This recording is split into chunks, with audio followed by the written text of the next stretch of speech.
السلام عليكم ورحمة الله وبركاته.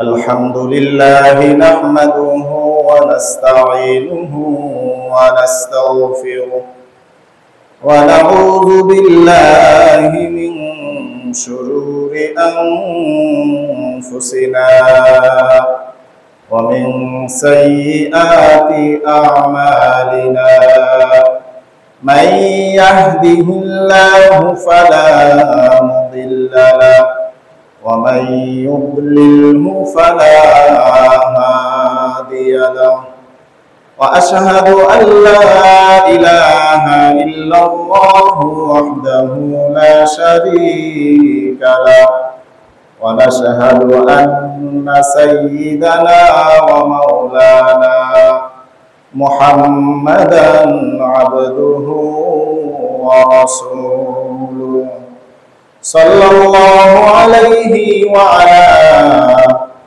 آله وأصحابه وبارك وسلم تسليما كثيرا. أما بعد فأعوذ بالله من الشيطان الرجيم.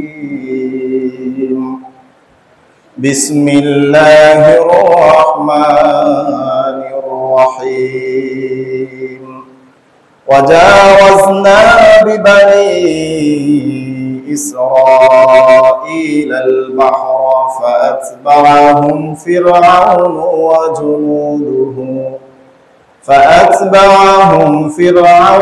وجنوده بغيا وعدوا حتى إذا أدركه الغرق قال آمنت أنه لا إله إلا الذي آمنت به بنو إسرائيل وأنا من المسلمين. وقال تعالى في شأن حبيبه ومحبوبه مخبرا وآمرا إن الله وملائكته يصلون على النبي يا أيها الذين آمنوا صلوا عليه وسلموا تسليما. اللهم صل على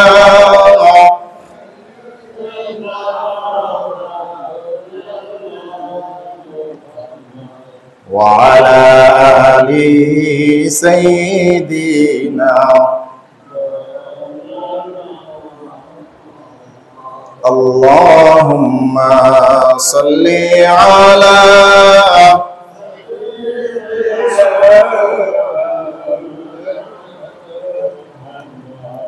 وعلى آل سيدنا بلغ العلا بكماله كشف الدجى بجماله حسنت جميع خصاله صلوا عليه وآله.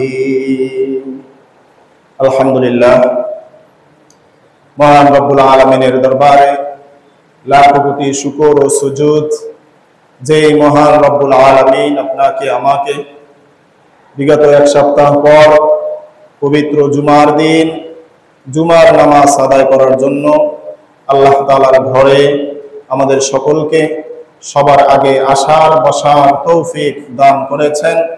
কালিমাতুশ শুকর জোরে সরে পড়ি আলহামদুলিল্লাহ। সম্মানিত মুসল্লিয়ানে কেরাম, সম্মানিত হাজিরিন, আজ আরবি আমাদের যেই 12টি মাস আছে সেই 12 মাসের প্রথম মাসের প্রথম দিন, মুহররম মাসের প্রথম দিন, আরবি মাসের প্রথম দিন, আরবি নববর্ষ। আল্লাহ পাক রব্বুল আলামিন আমাদের সকলকে এই মুহররম মাসের শুরুর দিন থেকে আবার আগামী বছরের সেই মুহররম পর্যন্ত আমাদের সকলকে সহি সালামতে সুস্থ শরীরে আমাদের সকলের হায়াতকে আল্লাহ তাআলা বাড়িয়ে দিন। সকলে বলি আমিন। আল্লাহ পাক রব্বুল আলামিনের গণনায় মাস হচ্ছে 12টি এবং এই 12 মাসের ভিতরে সবচাইতে সম্মানিত মাস হচ্ছে 4টি। সেই 4টি মাসের ভিতরে একটি সম্মানিত মাস হচ্ছে মুহররম মাস। এই মুহররম মাসের ভিতরে আল্লাহ পাক রব্বুল আলামিন সৃষ্টির সূচনা লগ্ন থেকে অনেক ঘটনা ঘটিয়েছেন, অনেক ইতিহাস এই মুহররম মাসকে কেন্দ্র করে। বিশেষ করে মুহররম মাসের 10 তারিখ, যাকে আমরা আশুরা হিসেবে চিনি, যাকে আশুরা বলা হয়েছে, হাদিসের ভাষায়ও আশুরা বলা হয়েছে, সেই আশুরার দিন ইতিহাসের অনেক ঘটনা ঘটে গিয়েছে। এজন্য মুহররম মাস আমরা যারা মুসলমান আছি আমাদের সকলের কাছে একটি বিশেষ গুরুত্বপূর্ণ, ফজিলতপূর্ণ এবং মুহররম মাসটি হচ্ছে একটি তাৎপর্যপূর্ণ মাস। আল্লাহ পাক রব্বুল আলামিন আমাদের সকলকে মুহররম মাসের সকল ফজিলত, সকল আমলগুলো যথাযথভাবে সুন্নত তরিকায় আমল করার তৌফিক দান করুক বলি আমিন। সম্মানিত মুসল্লিয়ানে কেরাম, মুহররম মাসের ভিতরে আল্লাহ পাক রব্বুল আলামিন যে সকল ঘটনা ঘটিয়েছেন, ইতিহাসে যে সকল ঘটনা ঘটেছে, সেই সকল ঘটনার ভিতরে উল্লেখযোগ্য একটি ঘটনা হচ্ছে হযরত মূসা আলাইহিস সালাতু ওয়াস সালাম এবং ফিরআউনের ঐতিহাসিক ঘটনা। আমরা যদি মুহররম মাসকে আলোচনা দুটো ভাগ করি তাহলে 3টি ভাগে ভাগ করা যায়। একটি হচ্ছে মুহররম মাসের ঘটনা। 1 নম্বরে কি মুহররম মাসের ঘটনা। আমরা যদি আলোচনা সুন্দরভাবে করতে চাই, আলোচনা সুবিধার জন্য আমরা আলোচনা করব মুহররম মাসের ঘটনা, অর্থাৎ মুহররম মাসে কোন কোন ঘটনা ঘটেছে, কোরআন হাদিসের মাধ্যমে কোন কোন ঘটনা প্রমাণিত। এরপরে মুহররম মাসের আমল। প্রত্যেক মাসেই নফল আমল থাকে, মুহররম মাসেও কিছু নফল ইবাদত আছে, নফল আমল আছে। আর 3 নম্বর হচ্ছে এই যে নফল ইবাদতগুলো আমরা করব, নফল আমল করব, এই আমলের ফজিলত। তাহলে আমরা 3টি আলোচনা করব। একটি হচ্ছে মুহররমের ঘটনা। 1 নম্বরে কি কথা বলেন? মুহররমের ঘটনা। 2 নম্বরে মুহররমের আমল। 2 নম্বরে কি? আর 3 নম্বরে ফজিলত, আমলের ফজিলত। সংক্ষিপ্ত আকারে স্বল্প পরিসরে আমরা আলোচনা করার চেষ্টা করব।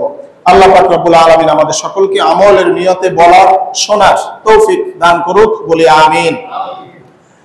আল্লাহ পাক রব্বুল আলামিন সূরা ইউনূস এর 90 নম্বর আয়াতের ভিতরে ইরশাদ করেন, আউযু বিল্লাহি মিনাশ শাইতানির রাজীম, বিসমিল্লাহির রহমানির রহিম।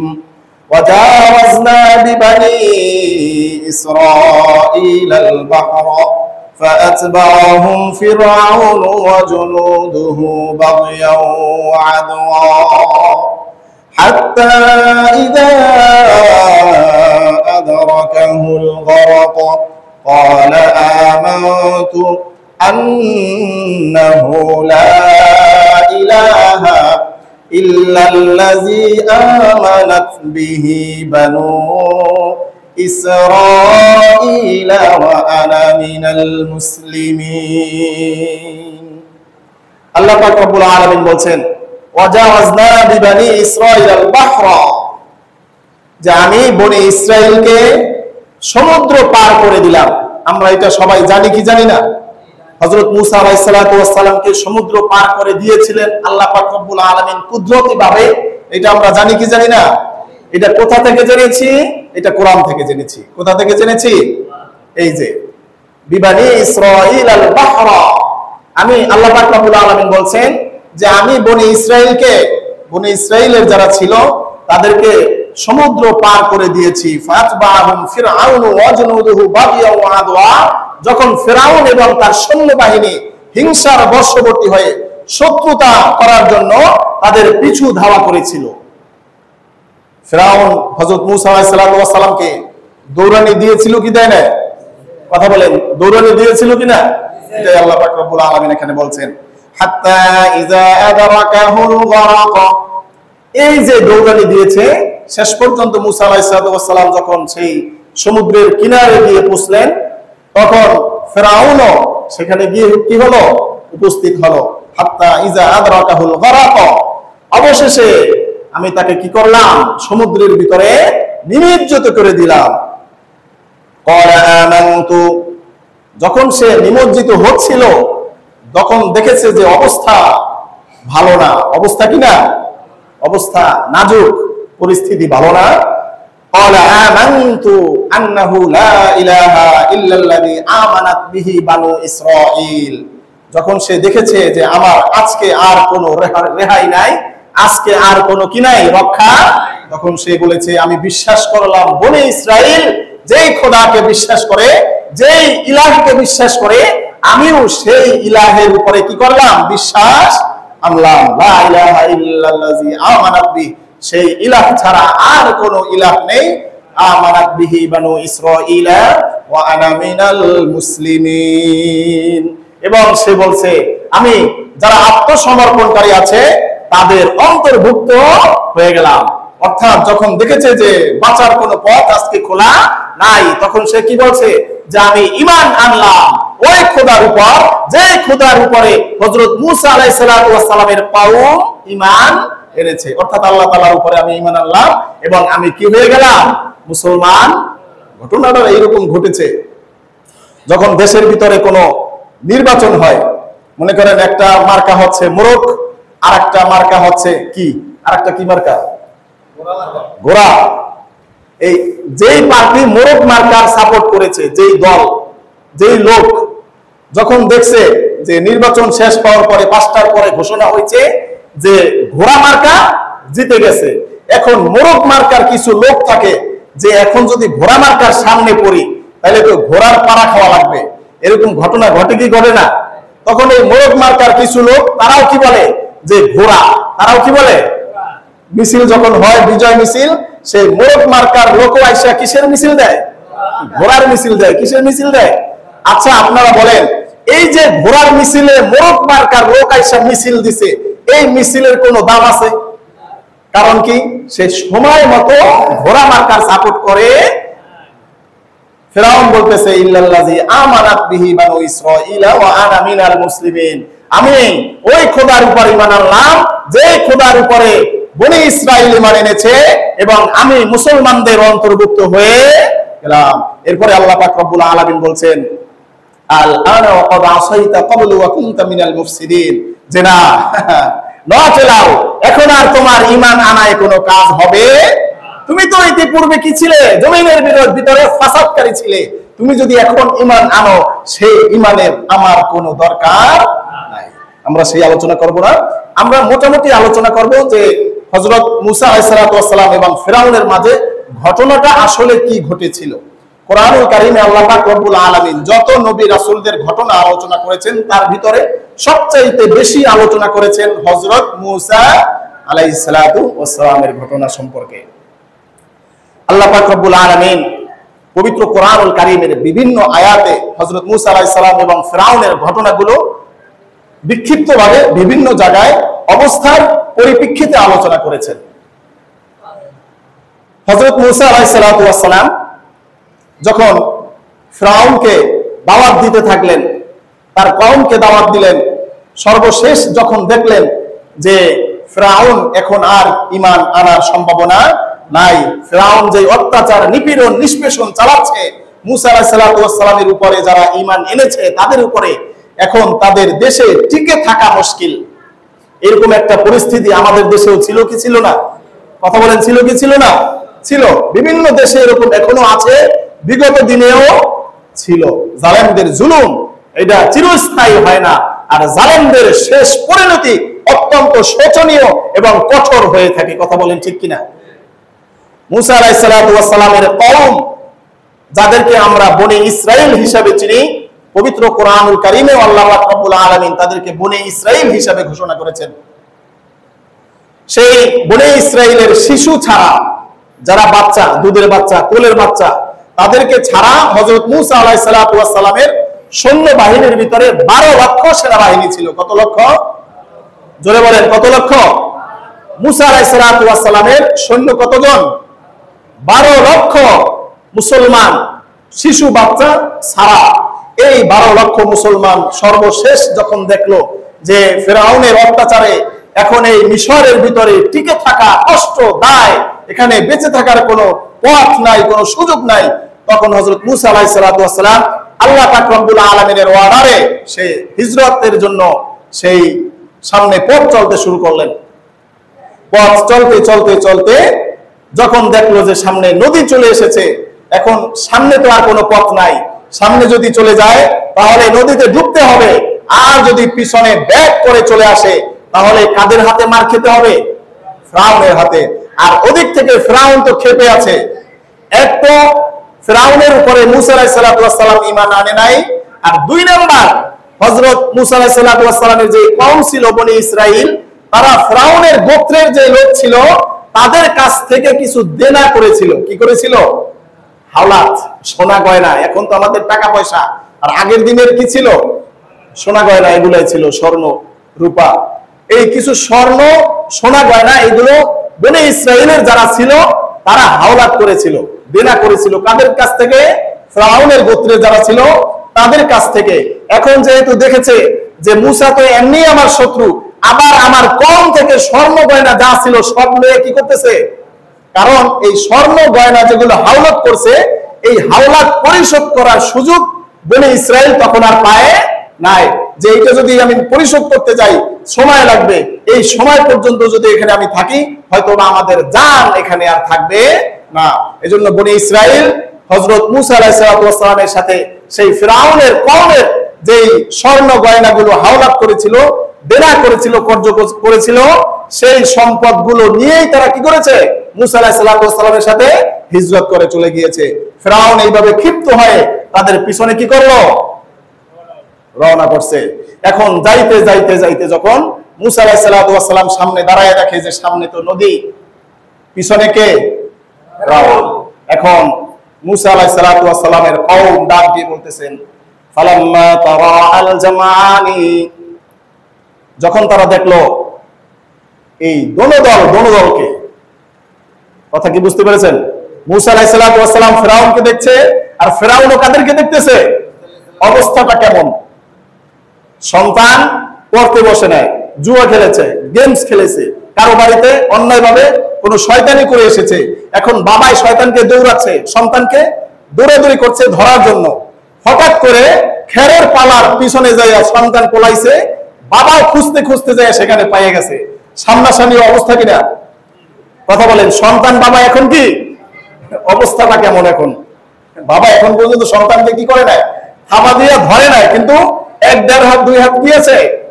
বাকি আছে। এই অবস্থাটা কেমন? ফালাম্মা তারা আল জামানি, তারা কি হয়ে গেল? মুখোমুখি। এক দল আরেক দলকে কি করতেছে? দেখা শুরু হয়ে গেছে। ওই যে ফিরআউন আসতেছে, আবার ফিরআউনও দেখতেছে যে মূসার দল এখানে কি করছে? ওই দাঁড়ায় রয়েছে। অবস্থাটা কি নাজুক। ক্বালা আসহাবু মূসা ইন্না লামুদরাকুন, মূসা আলাইহিস সালাতু ওয়াস সালামের কওম বনি ইসরাইল বলল, হে মূসা, এই তো ফিরআউনের দল চলে এসেছে, এখনই তো আমাদেরকে ধরে ফেলবে, এখনই আমাদেরকে কি করবে? মূসা আলাইহিস সালাতু ওয়াস সালাম বললেন, ক্বালা কাল্লা ইন্না মাইয়া রাব্বি সায়াহদিন, কখনো না, তারা আমাদেরকে কি করতে পারবে না? ধরতে। ক্বালা কাল্লা ইন্না মাইয়া রাব্বি, নিশ্চয় আমার সাথে কে আছেন? সায়াহদিন, আমার সামনে তোমরা এখন কোনো পথ দেখো না, কিন্তু অবশ্যই আল্লাহ পাক রব্বুল আলামিন, এখানে কোনো পথ নাই, এরপরেও আল্লাহ তাআলা আমাকে কি দেখাবেন? একটা পথ দেখায়া দেবে। আল্লাহ পাক রব্বুল আলামিন নদীকে অর্ডার করলেন যে নদীর ভিতরে কি হয়ে যাও? রাস্তা হয়ে যাও। রাস্তা ফাঁকা হয়ে গিয়েছে, এখন নদীর তলদেশে কাদা, কাদা কিনা পানি ছিল। আল্লাহ পাক রব্বুল আলামিন বাতাসকে অর্ডার করলেন যে জোরে বাতাস বয়ে এটা শুকিয়ে দাও। সাথে সাথে বাতাসের সাথে সেই কাদা মাটি কি হয়ে গেল? শুকিয়ে গেছে। মুফাসসিরিনে কেরাম তাফসীরের ভিতরে আলোচনা করেছেন যে 12 লক্ষ সেনাবাহিনীর জন্য আল্লাহ পাক রব্বুল আলামিন সেই নদীর ভিতরে 12টা রাস্তা তৈরি করে দিয়েছিলেন। সেই 12টা রাস্তার ভিতরে এটা বোঝার জন্য এখন আমাদের অনেক সহজ যে বাংলাদেশে অনেক টানেল আছে, বহির্বিশ্বে অনেক টানেল আছে, সমুদ্রের নিচ দিয়ে রাস্তা, এটা সম্ভব। এটা কি কথা বলেন, এটা কি সম্ভব? আল্লাহ পাক রব্বুল আলামিন অর্ডার করলেন যে রাস্তার মাঝখানে যে দেওয়ালগুলো তৈরি হয়েছে, এই দেওয়ালের ফাঁকে ফাঁকে জানলা তৈরি হয়ে যাও। কি তৈরি হয়ে যাও? জানলা। কেন? এই রাস্তার সকল লোক আসতে পেরেছে কিনা সেইটা যাতে অন্য রাস্তার লোকজন দেখতে পারে, এটার জন্য জানলা তৈরি হয়ে গেছে। সেই 12 লক্ষ লোক সমস্ত বনি ইসরাইল হযরত মূসা আলাইহিস সালাতু ওয়াস সালামের সাথে সেই নদী পার হয়ে ওই পারে চলে গিয়েছেন। ঘটনা সংক্ষিপ্ত করা হচ্ছে, আপনারা এটা অনেক শুনেছেন, জানেন, এরপরও আজকে আমরা আলোচনা করছি। এরপরে ফিরাউন যখন দেখলো যে মূসা আলাইহিস সালাতু ওয়াস সালাম এরকম নদী পার হয়ে ওই পারে চলে যাচ্ছে, তখন তার মাথার ভিতরে একটা শুভ বুদ্ধি উদয় হলো। কি বুদ্ধি?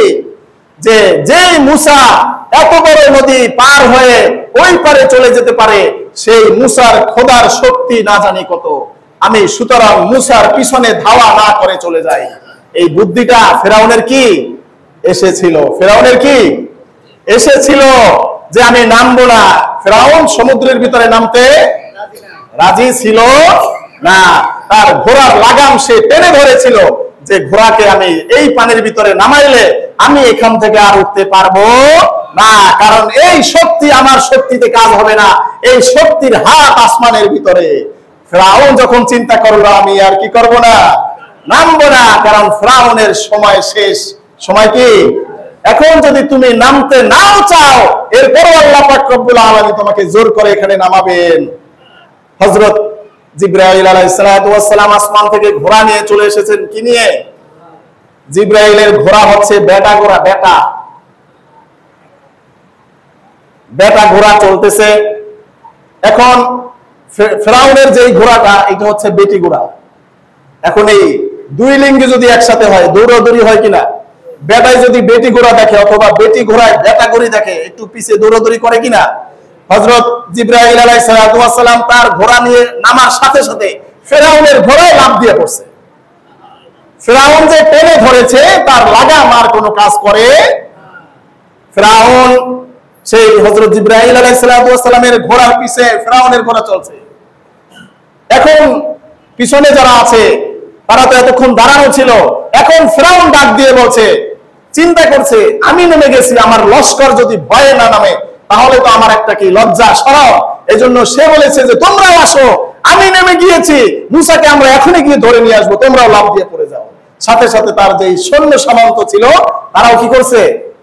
পানির ভিতরে নেমে গিয়েছে। পিছন থেকে হযরত মিকাইল আলাইহিস সালাতু ওয়াস সালাম আর একটা ঘোড়া নিয়ে দৌড়ানি দিছে। পিছন থেকে কে দৌড়ানি দিছে? হযরত মিকাইল আলাইহিস সালাতু ওয়াস সালাম আর একটা ঘোড়া নিয়ে সর্বশেষ পিছনের যে ঘোড়া, তাদেরকে খেদাইয়া খেদাইয়া সবগুলো কোথায় নামাইয়া দিছে? পানির ভিতরে। যখন সব নামা হয়ে গেছে, আল্লাহ পাক রব্বুল আলামিন অর্ডার করলেন, পানি তুমি আগে যেভাবে ছিল সেইভাবে হয়ে যাও। আগে কি ছিল? পানি সমান ছিল, সমুদ্রের যে অবস্থান ছিল, তুমি আজকে কি হয়ে যাও? সেইভাবে সমান হয়ে যাও, আমার অর্ডার তুমি পালন করো। আল্লাহ পাক রব্বুল আলামিনের অর্ডারের সাথে সাথে সমুদ্রের রাস্তাগুলো ভেঙে চুরমার হয়ে আবার সেই সমুদ্র আগের অবস্থানে ফিরে এসেছে। আর ফিরাউন যখন দেখেছে এই যে পানির পাহাড়গুলো ভেঙে নিজের দিকে আসছে, তখন সে ঈমান আনার জন্য বলছে, ইল্লাল্লাযী আমানাত বিহি বানু ইসরাঈল ওয়া আনা মিনাল মুসলিমিন। আল্লাহ, আমি ঈমান আনছি কাদের উপরে? ওই আমার আগে যারা পার হয়ে চলে গেছে বনি ইসরাইল, ওরা যে খোদার উপরে ঈমান আনেছে, সেই খোদার উপরে আমিও কি করেছি? আল্লাহ পাক রব্বুল আলামিন বলছেন না, আল আনা ওয়া ক্বাদ আসাইতা ক্বাবলু ওয়া কুনতা মিনাল মুফসিদিন। তুমি না ইতিপূর্বে জালেম ছিলা, এই সমুদ্রে চুবানি খাওয়ার আগেও তুমি তো মোরগ মার খাইছিলা। কথা বুঝেন নাই? এই চুবানি খাওয়ার আগেও তুমি ঘোড়া মার খাইছিলা। সুতরাং তোমার তওবা আজকে কবুল করা হবে। আল্লাহ পাক রব্বুল আলামিন এইভাবে ফিরাউনের অসংখ্য অগণিত আলোচনা কুরআনুল কারীমের ভিতরে করেছেন। এই যে ঘটনাটা ঘটেছে, এই ঘটনাটা ঘটেছিল মুহররম মাসের 10 তারিখ। মুহররম মাসের কয় তারিখ? 10 তারিখ। নবীজি সাল্লাল্লাহু আলাইহি ওয়াসাল্লাম যখন মক্কা থেকে হিজরত করে মদিনায় পৌঁছলেন, সেখানে গিয়ে দেখলেন মুহররম মাসের 10 তারিখ অর্থাৎ আশুরার দিনে ইহুদিরা একটা রোজা রাখছে। ইহুদিরা কি করছে? নবীজি সাল্লাল্লাহু আলাইহি ওয়াসাল্লাম জিজ্ঞেস করলেন যে তোমরা আজকে কেন রোজা রাখো? ইহুদিরা বলল যে আমাদের নবী হযরত মূসা আলাইহিস সালাতু ওয়াস সালামকে আল্লাহ পাক রব্বুল আলামিন এই আশুরার দিনে ফিরআউনের হাত থেকে মুক্তি দিয়েছিলেন, সেইটার শুকরিয়া তান আমরা একটা রোজা রাখি। নবীজি সাল্লাল্লাহু আলাইহি ওয়াসাল্লাম বললেন যে মূসা আলাইহিস সালাতু ওয়াস সালামের উপরে তোমাদের চাইতে আমাদের হক আরো বেশি। এইজন্য নবীজি সাল্লাল্লাহু আলাইহি ওয়াসাল্লাম বললেন যে তোমরা আশুরার দিন একটা রোজা রাখবা এবং ইহুদিদের সাথে তোমাদের রোজা যাতে মিলে না যায়, অর্থাৎ তোমরা যদি একটা রোজা রাখো তাহলে ইহুদিরা বলবে যে হ্যাঁ আমাদের দেখা দেখি মুসলমানরা কি করে রোজা রাখে। এইজন্য ইহুদিদের বিরোধিতা করার জন্য তোমরা আশুরার সময় 2টা রোজা রাখবা। কয়টা?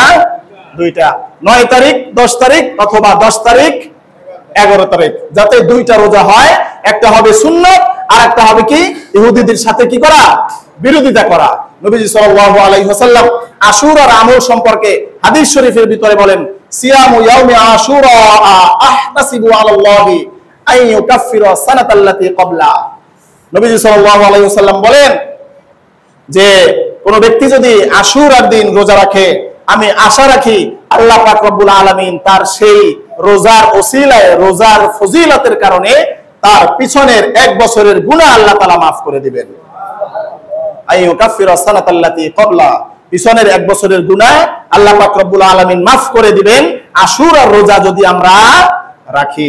আল্লাহ তাআলা আমাদের সকলকে আশুরার রোজা রাখার তৌফিক দান করুক বলি আমিন। অন্য হাদিসে নবীজি সাল্লাল্লাহু আলাইহি ওয়াসাল্লাম বলেন as-salatu ila as-salah wal jumu'atu ila al-jumu'ah wa ramadan ila ramadan mukaffaratun lima bainahunna idza ja'tunibatil kaba'ir।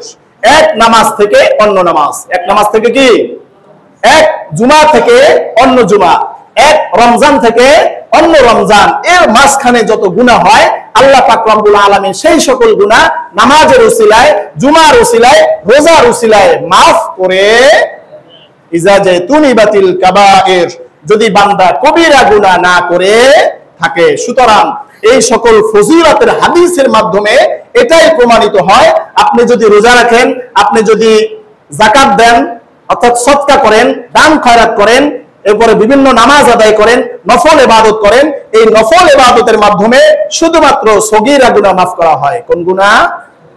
জোরে বলেন কোন গুনাহ? সগীরা গুনাহ। আরো জোরে বলেন কোন গুনাহ? সগীরা গুনাহগুলো আল্লাহ তাআলা বিভিন্ন আমলের মাধ্যমে maaf করেন, দান সদকার মাধ্যমে maaf করেন, কিন্তু কবিরা গুনাহ সরাসরি আমলের মাধ্যমে, দান খয়রাতের মাধ্যমে maaf করেন। কবিরা গুনাহ থেকে maaf পাইতে হলে বান্দাকে অবশ্যই খালেস নিয়তে তওবা করতে হবে। আল্লাহ পাক রব্বুল আলামিন আমাদের সকলকে খালেস নিয়তে সকল কবিরা গুনাহ থেকে তওবা করার তৌফিক দান করুক বলি আমিন।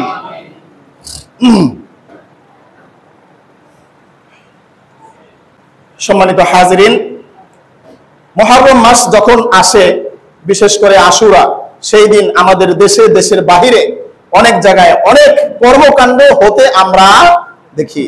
অনেক কাজ যেগুলো আছে সরাসরি কোরআন হাদিস থেকে প্রমাণিত নয়, এবং অনেক আমল আছে যেগুলো কোরআন হাদিসের মাধ্যমে প্রমাণিত। আল্লাহ পাক রব্বুল আলামিন আমাদের সকলকে আশুরার যে সকল আমল নবীজি সাল্লাল্লাহু আলাইহি ওয়াসাল্লাম আমাদেরকে করতে বলেছেন, কোরআন সুন্নাহের মাধ্যমে প্রমাণিত, সেই সকল আমল আমাদের সকলকে সঠিকভাবে, সুন্দরভাবে, বেশি বেশি করার তৌফিক দান করুক বলি আমিন। এবং যেই সকল আমল কোরআন সুন্নাহ নবীজি সাল্লাল্লাহু আলাইহি ওয়াসাল্লাম থেকে প্রমাণিত নয়, সেই সকল আমল থেকে আল্লাহ পাক রব্বুল আলামিন আমাদের সকলকে হেফাজত করুক বলি আমিন।